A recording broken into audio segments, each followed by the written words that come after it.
Dear curious minds and seekers of scientific truth, today we embark on a journey to uncover one of the most profound and unsettling discoveries about the nature of time itself. This revelation, emerging from the brilliant mind of Richard Feynman and the foundations of modern physics, will challenge everything you believe you understand about temporal reality. You believe you comprehend time's essence. You wear a timepiece on your wrist. You sense yourself aging progressively. You recall yesterday's events and make plans for tomorrow's activities. The concept appears self-evident, the most natural phenomenon in existence. Yet this perception represents merely an elaborate deception, a sophisticated biological trick your neural networks play upon your consciousness. Most individuals carry within their minds a romantic notion that time resembles a flowing stream. They envision it moving forward, carrying them along from past moments through the present instant toward future possibilities. They assume it possesses motion and direction. However, this beautiful metaphor contains a fundamental flaw that reveals our complete misunderstanding of temporal mechanics. If time truly functioned like a river, what would constitute its flow rate? The answer becomes absurd. 1 second per second. This circular definition provides no meaningful information about reality's structure. Equivalent to declaring a table measures exactly 1 table length. Such reasoning tells us absolutely nothing about the universe's true nature. The actual truth proves far more bizarre, far more mechanical, and significantly less romantic than any flowing brook metaphor.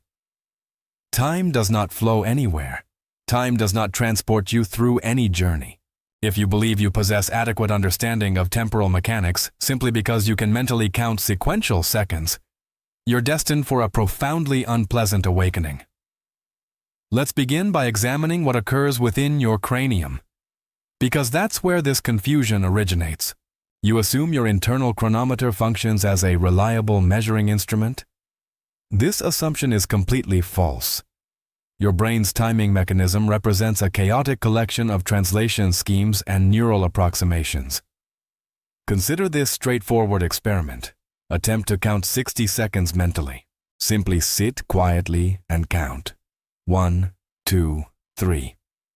You believe you're controlling time's passage, but you're actually operating a highly specific, deeply personal cognitive program. Some individuals, during this counting process, hear an internal voice speaking. They literally converse with themselves, subvocalizing each number, 1, 2, 3. If someone interrupts and asks them to speak aloud, they lose their counting position. Their mental machinery crashes completely. Others, and this is where the phenomenon becomes fascinating, experience no auditory component whatsoever. Instead, they visualize images. They might observe a measuring tape displaying numbers, advancing like ticker tape symbols. Click, click, click. If you utilize this visual measuring system, you can actually read printed material or examine shopping lists while simultaneously counting time. You can sort clothing items, study fabric patterns, and maintain that mental measuring tape perfectly. However, the person counting with internal vocalization cannot read a single word without losing temporal track. This reveals something fundamental about human consciousness.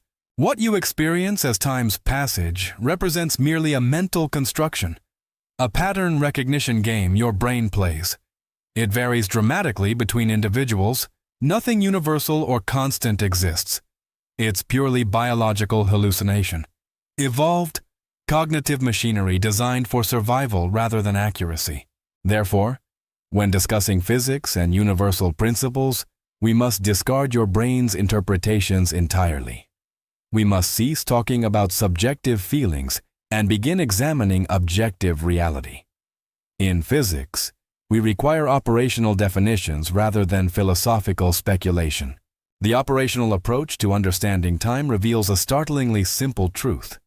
Time serves merely as a method for organizing events in sequence. Nothing more complex exists. Think of it as an elaborate labeling system for cosmic occurrences. Imagine possessing a deck of playing cards arranged in a straight line. You can observe that the jack precedes the queen and the king follows the queen. The cards themselves aren't moving. The table isn't flowing anywhere. The sequential order represents simply a structural property of their arrangement. Time functions as the table. Events serve as the cards. When we declare that time passes, we're merely reading these cards from left to right. This leads us to the most catastrophic misconception everyone makes about temporal reality.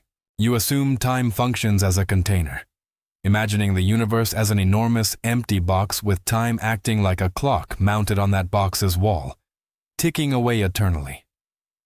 You believe that even if we removed every star, every planet, every atom, and every photon, time would continue its relentless march. Tick-tock, tick-tock. This Newtonian perspective is completely dead. Time isn't background scenery. Time represents a measurement of change itself. If absolutely nothing in the universe changes, no atom vibrates, no light travels, no energy shifts, then time stops entirely. It ceases having any meaning whatsoever. You cannot define a second without some physical process to mark it. A swinging pendulum, a vibrating quartz crystal, an oscillating cesium atom. Time isn't separate from the universe's existing matter. Time constitutes a property of matter itself. This is where your intuition rebels violently. You want to protest? Surely time acts upon things. Time makes me age. Time spoils the milk. No, this represents a linguistic trap. Time isn't an agent with hands reaching into your refrigerator to sour milk. Bacteria accomplish that. Chemical reactions accomplish that. Entropy accomplishes that. Time merely provides the accounting system we use to monitor the rate at which these reactions occur. Claiming time caused something resembles claiming inches built your house. Inches didn't build anything. Carpenters did. Inches only tell you where the walls stand. Time functions as the ruler, not the worker. Now let's push this ruler analogy deeper, because here's where reality becomes genuinely bizarre. If time serves merely as a ruler for measuring distances between events, what happens when the ruler itself becomes flexible? This isn't science fiction. This represents measurable fact. We once believed that 1 second equaled 1 second anywhere in the universe. If you possessed a clock on Earth and another on Mars, they would tick in perfect synchronization. This seems obvious, appears correct, but it's completely false. How frequently clocks tick depends entirely on where they're located and how rapidly they're moving. This isn't a mechanical flaw in timepieces.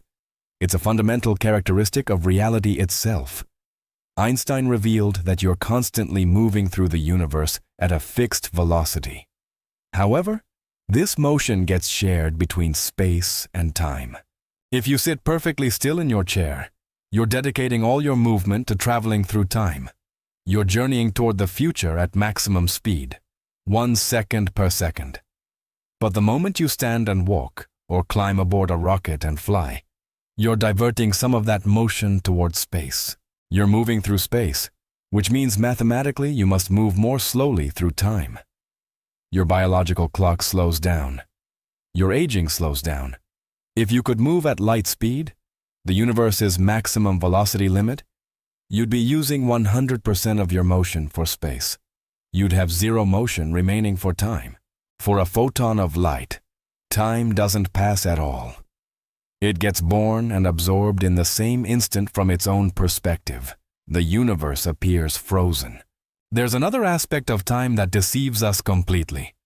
Tracing back to that fundamental counting problem and pattern recognition we discussed, we perceive time as having a definite direction, an arrow pointing from past to future. The past appears fixed and immutable. The future seems open and uncertain. You can recall this morning's breakfast, but you cannot remember tomorrow's dinner. Why does this asymmetry exist? If physical equations work equally well forward and backward, and most of them do, why can't we remember future events? If you filmed a planet orbiting a star and played it in reverse, it would appear perfectly normal. It obeys all gravitational laws flawlessly. But if you filmed an egg dropping to the floor and shattering, then played that footage backward, everyone recognizes it as false. The yellow yolk doesn't leap from the ground, organize itself into a sphere, and seal itself inside a pristine shell. Here lies the secret. This isn't about time itself. It's about probability. It's about disorder. Breaking an egg is enormously easier than constructing one. Billions of ways exist for an egg to be broken.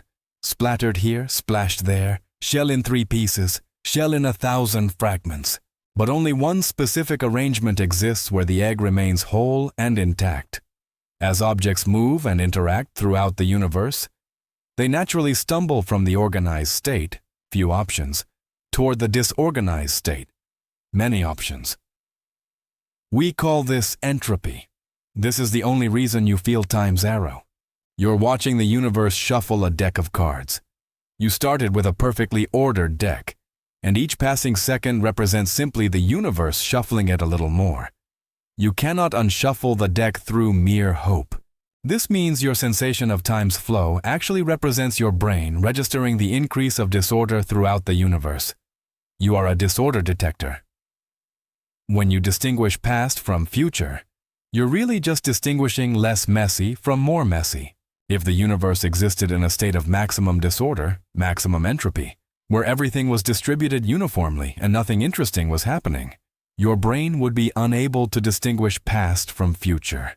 No eggs would break, no memories would form in a universe at thermal equilibrium. The arrow of time would vanish completely. Let's return to those people counting in their heads. Those who see the measuring tape versus those who hear the voice. Both are struggling to impose a rigid linear structure on a universe that's actually far more flexible. We construct these mental models, these counting machines, because we need them for survival. We need to know when the predator approaches or when the harvest ripens. We evolved to monitor duration, but we didn't evolve to understand time as a dimension. Our brains are efficient, not necessarily accurate. But here's where Feynman's insight becomes truly profound. If you and I stand side by side, our now is practically identical. But if you're on a planet 1,000,000 light years away and you begin walking away from me, your definition of now cuts through the universe at a different angle than mine. What you consider to be happening now might exist in my future. What I consider right now might exist in your past. No universal now spans the entire universe like a blanket. The universe resembles a block of events, a 4-dimensional structure like a loaf of bread. How you slice it depends on how fast you're moving. This is difficult to grasp. It seems wrong. It appears I'm telling you that up is down. But this occurs because you're attempting to translate the high-level language of the universe into the low-level language of your biology. When you try forcing the universe to fit your intuition, you get confusion and paradoxes. But when you detach from what you think time should be, when you stop trying to count it like a pile of laundry and start measuring it like a dimension of space, suddenly the equations work. Suddenly the universe makes sense. This represents Feynman's ultimate revelation. Time isn't what we think it is. It's far stranger, far more wonderful, and far more fundamental to reality's structure than our biological counting systems could ever capture.